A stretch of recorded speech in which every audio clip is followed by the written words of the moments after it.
Hello. It's the Divine Code reading for July 25th, pages 95 and 96. We're on the chapter Serving God, Prayer and Grace for Meals. Topic 4. When a person prays, he should clearly express his words to God with his lips in speech. This follows the instruction in Psalms 146, verse 2. I will praise the Lord with my life. That's my soul. I will sing to my God with my existence. That refers to his body. The words of prayer should thus be spoken, at least to the level in which the person himself can hear what he is saying. This is learned from 1 Samuel 1:13. Hannah spoke unto her heart, only her lips moved, but her voice was not heard. Still, this does not preclude a person from reaching a depth of prayerful attachment to God that words cannot express. So prayer involves, well, to some extent, the body. That's I guess it starts in the mind, in the thoughts. It comes out through the mouth, your speech, and then is heard by the person. When he's saying it, he's heard by his ears. It can also involve his body through prostration, through the physical way that he holds himself when he's praying. So it involves the different aspects of the person's existence: his mind, his speech, and his body.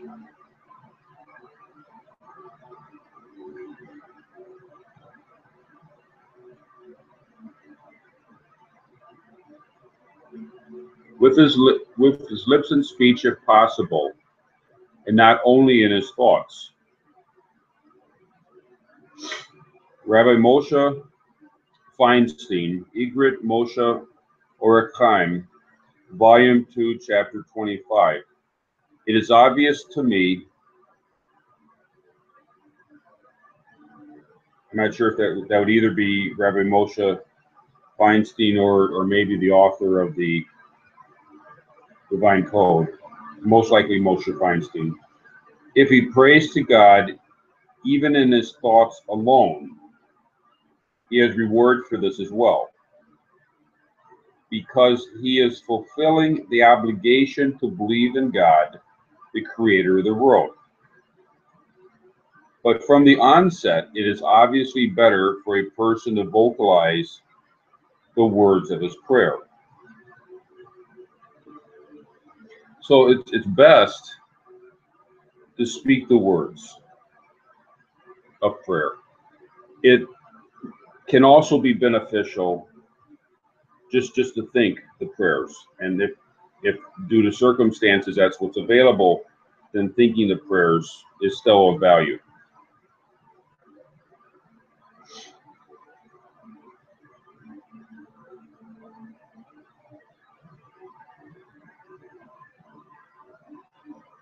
If possible, only through his thoughts, and this is a good deed. In a situation when a person is not able to speak for some reason, or in the location is not fitting place, or if the location is not a fitting place for prayer, this we discussed in topic 6 below, he may pray in the concentration of his thought.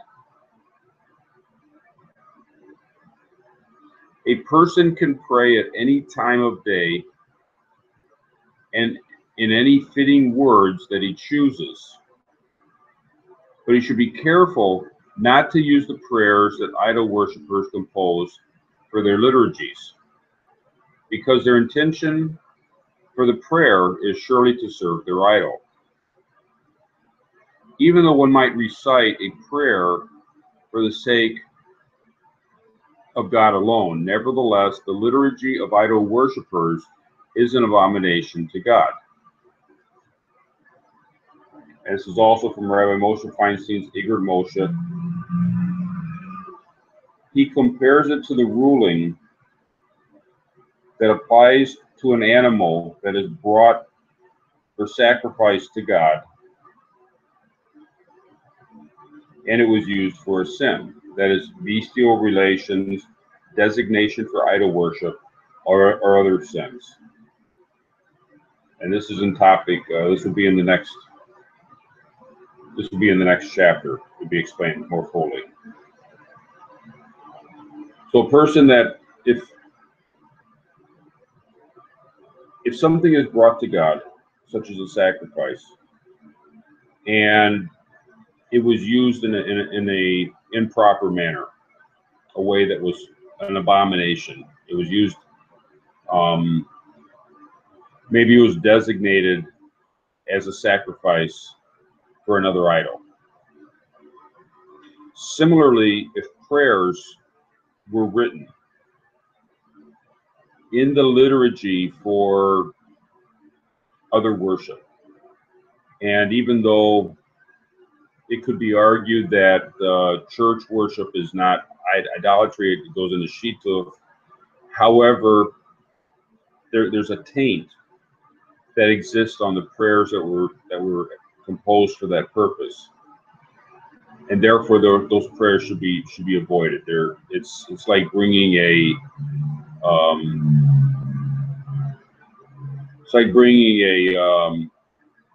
gift to the temple that was used for harlotry. Something of that nature should not be given over to God.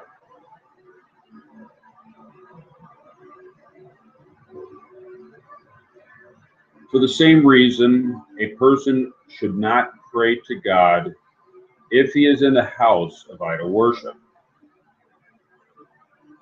A person shouldn't, if he finds himself for one reason or another in a house of idol worship, and I assume this would also refer to a house of shituf, that would be a church.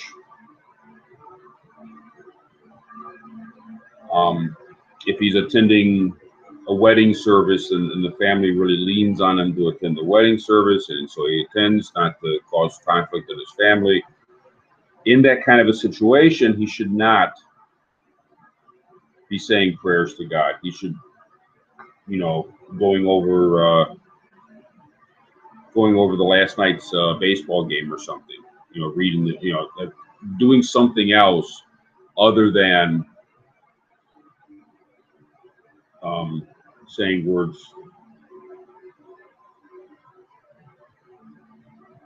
And it'll be described that he also shouldn't say words of prayer or even be thinking words of prayer if he's in certain locations like a washroom, a place where there's a toilet or something. He should not be saying words of prayer in certain locations. So a house of idolatry, and that would include a house of shituf, is not a proper place to pray. Topic 5. It is permissible for a Gentile to prostrate to God, whether he's doing so in prayer or not. If he prostrates to God when he is not praying, he should do so in a manner of honor and awe. And when he bows down to God, he should not include in this prostration any words other than prayer, thanks, or praise to God.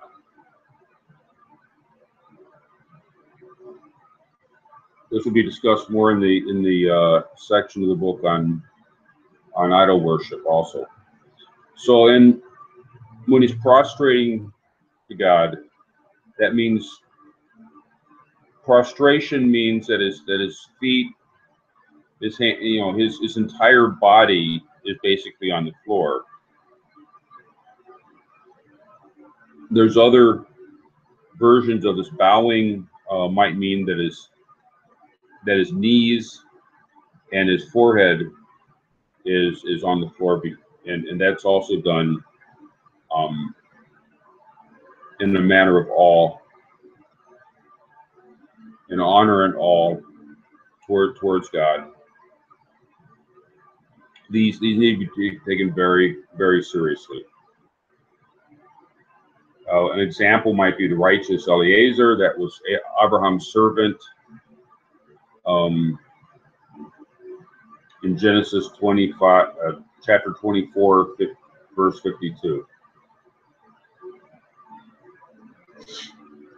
When a person prays before God, and likewise when he wants to bless and thank God, for example, to thank him for his food. The footnote, even though there is no commandment for a Gentile to recite blessings for food or other things, it is nevertheless an intellectual obligation to thank God for the kindness he has given him. This is what Abraham taught his guests, as explained in Sota 10b.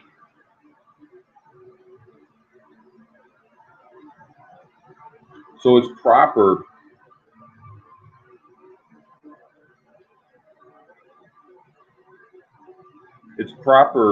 to recite blessings, and also it's proper, as Abraham taught his guests, to thank God for the food after they've eaten. So there's blessings both prior to eating and also after eating, and it's proper to do this.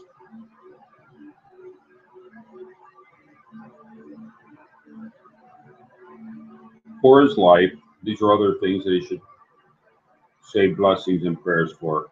Thanking God for his life, for his recovered health, or for a miracle that was done for him. He should direct his mind and his speech to say the verses of the Hebrew Bible, or he should praise God in a way that is honoring to God's blessed name.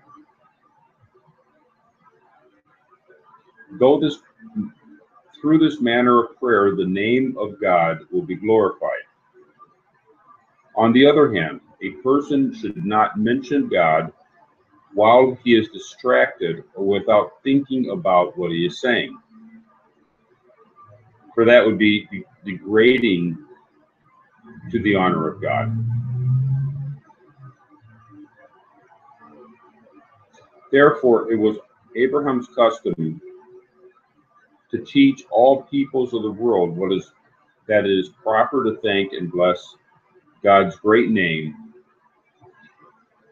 and not to assign this level of honor to any other presumed power or any created being, as it says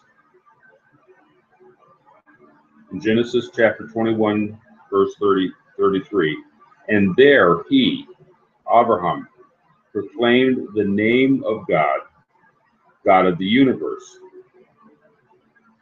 This means that Abraham caused the name of the Holy One, blessed be he, to be called out by all those who passed by, and he taught everyone to praise the name of God. Tractate Sota 10b and Rashi there, the righteous path that Abraham showed is the foundational principle for the present work. So Abraham called out to God, and he proclaimed. He did this publicly. He proclaimed God, and he said this out in a bold way, and it served as an example to all people. And that's the being explained as the basis for this book, the Divine Code, is the proclaiming of God in an outward manner. so that everybody is able to be influenced by that.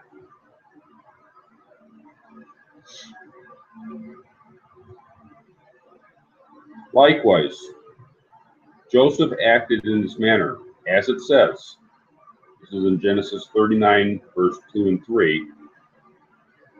God was with Joseph, and he became a successful man. His master perceived that God was with him, and in everything he did, God caused his hand to be successful. The question, how did Joseph's master see that God was with him? Because the praise of God was always found in Joseph's mouth, as explained by Rashi. And through this, he would explain his success and publicize the name of the blessed God to everyone. Likewise, Joseph told Pharaoh, in Genesis chapter 41, verse 16, this is God who will respond. It is God who will respond to Pharaoh's welfare. So we see Joseph was proclaiming God in front of Pharaoh and in front of Potiphar. He was announcing that God was in charge, and it was through God that success would come, that properness would come.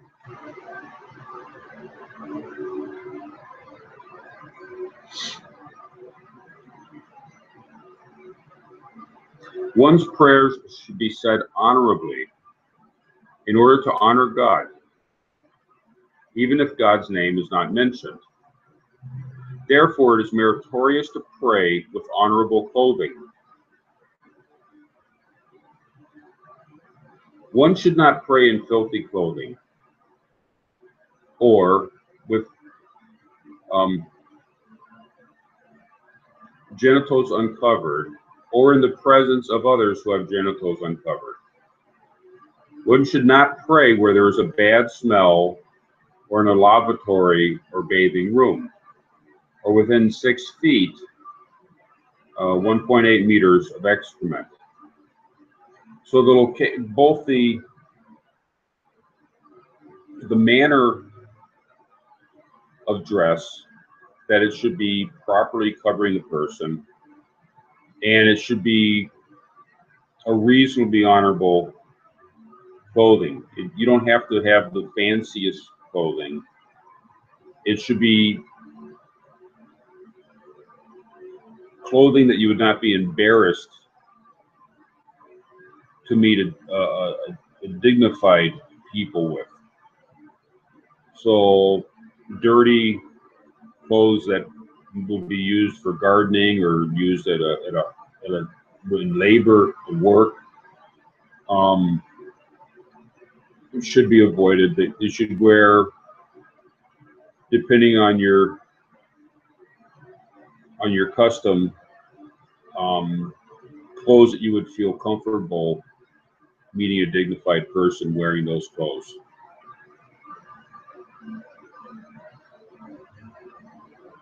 And it should be in a location where you would feel it'd be proper to meet a dignified person in the location. You wouldn't, well, you shouldn't strive to meet a dignified person in a washroom or a bathing bathhouse or somewhere like that. That's not a fitting location. It should be in a proper, in an honorable location.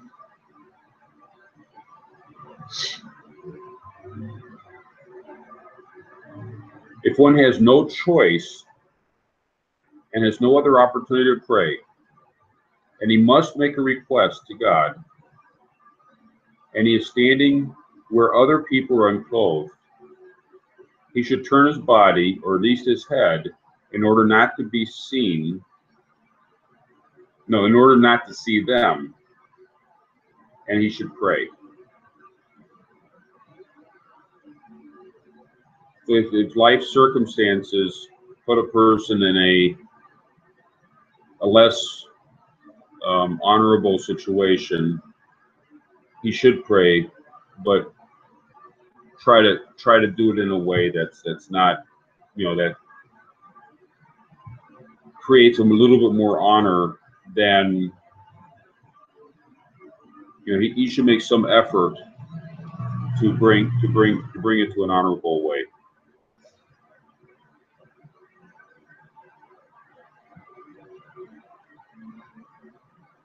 If this is impossible as well, for example, one who is in a restroom and cannot exit,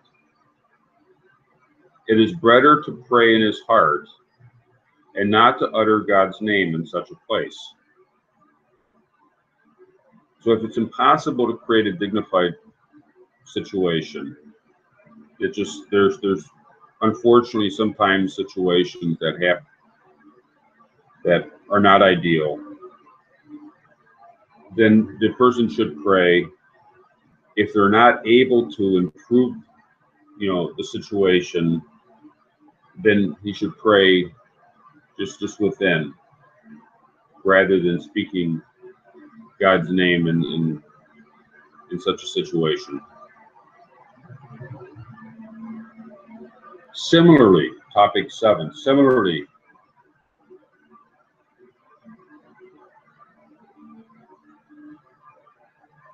I'm sorry, that'll be for tomorrow. Yeah, so we have to make sure that our prayers are being said in an honorable way. The location is honorable, and we're handling ourselves honorably for our prayers. Thank you.